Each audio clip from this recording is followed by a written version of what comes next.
Welcome to this explainer. Today we're going to unpack a highly classified, absolutely wild true story. We're looking at how a band of artists and designers actually used their imaginations, rather than bullets, to completely outsmart the Nazis. It's literally a masterclass in deception, so let's get right into it.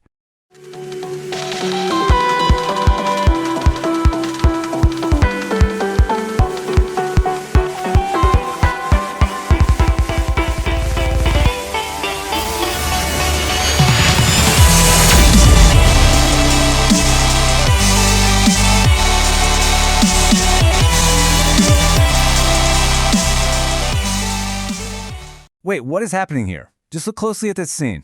We're supposedly on the front lines of World War II, yet you've got four ordinary guys seemingly lifting a massive, heavily armored tank right off the ground with zero effort. It kind of looks like a glitch in reality, right? But believe it or not, this was a highly calculated military tactic.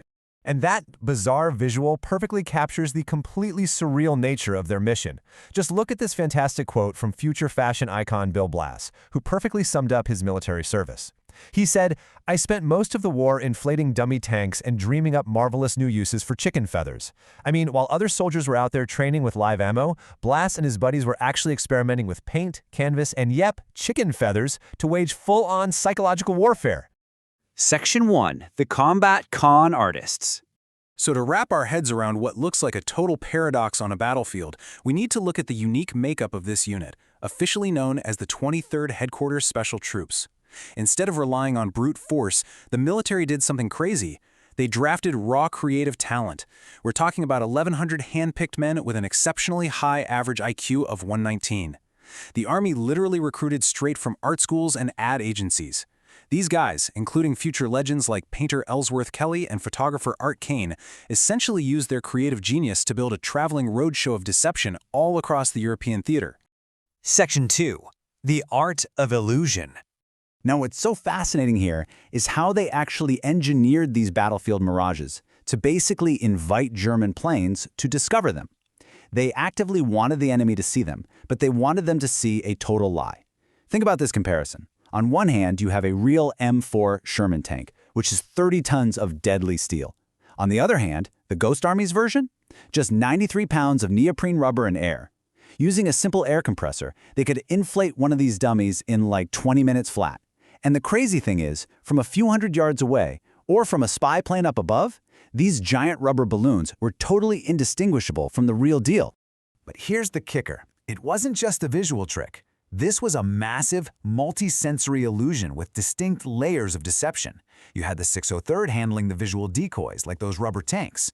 Then the 3132nd handled sonic deception, blasting fake noise. You also had the signal company generating spoof radio traffic to mimic real units. And finally, the 406th adding atmospheric details. They were literally out there driving bulldozers just to carve fake tank tracks into the mud.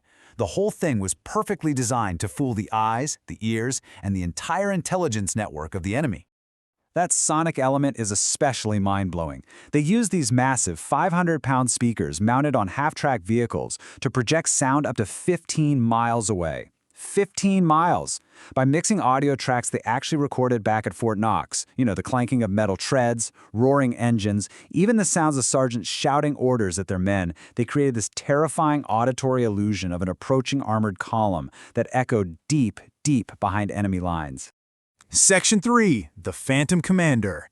So you might be wondering, how does this detailed, granular deception actually scale up to change the entire course of the war?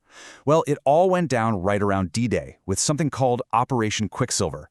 The Allies essentially created a massive, completely fake paper command, known as the 1st United States Army Group, or FUSAG.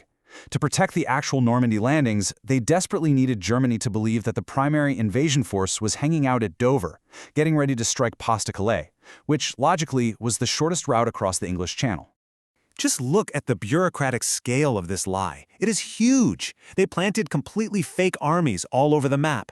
They made up a phantom British 4th Army in Edinburgh, a non-existent US 14th Army down in Little Walsham. And get this, even an imaginary 55th Infantry Division stationed all the way up in Iceland. They even used double agents, like the famous spy Garbo, to feed this highly structured, elaborate fiction straight into German intelligence networks.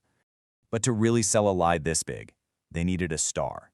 Enter General George S. Patton, who was named the commander of this phantom force. The Germans viewed Patton as the Allies' most formidable, aggressive commander, so putting him in charge of Fusag was basically the ultimate distraction. And guys, it worked beautifully. The deception was so convincing that significant German forces stayed locked down in the Pas-de-Calais region for a full 7 weeks after the real D-Day landings, just waiting around for an army that literally did not exist. Section 4. Masterpiece, Operation Viersen. This brings us to their final and arguably most incredible heist, a massive illusion, pulled off in March 1945 to let the real Ninth Army cross the heavily defended Rhine River. It played out in a few steps. First, they deployed over 600 inflatable vehicles about 10 miles away from the actual intended crossing.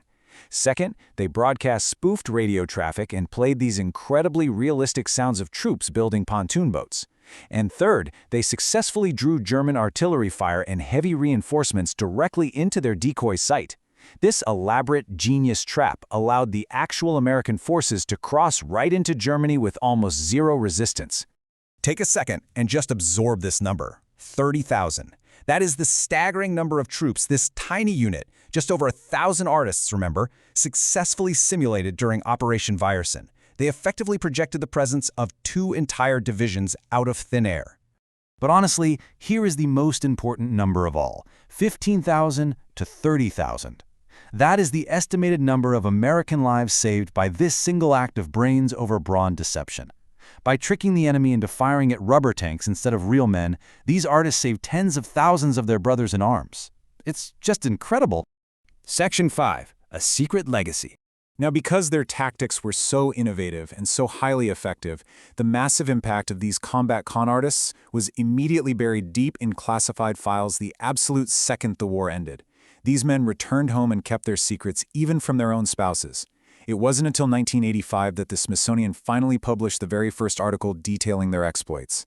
And the operations themselves, they weren't officially declassified until 1996.